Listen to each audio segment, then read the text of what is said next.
But let's go to Acts chapter 17. One of the big disputed passages. Acts 17:26 does not teach, separation. It does not teach that interracial marriage is wrong. Well, then you're blind. Acts chapter 17, verse 26. And hath made of one blood all nations of men for to dwell on all the face of the earth. And I've talked about this so many times. The way you can always check a false prophet, they will stop right there.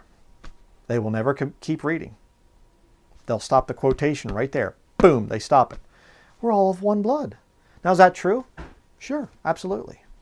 You take a guy from China, right in the midst of the heart of China, you go in, you cut him, red blood comes out. You go to Africa, deepest, darkest part of the jungle, you cut a guy, red blood comes out.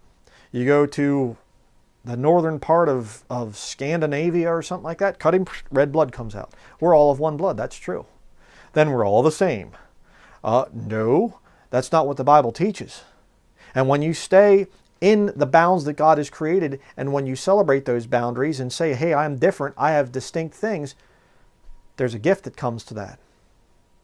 God divided the lands and He gives those different nations inheritance.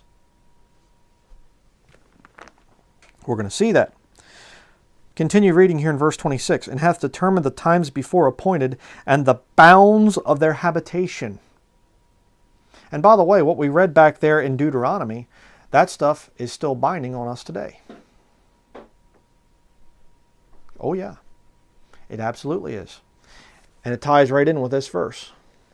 Deuteronomy said, bounds of the people.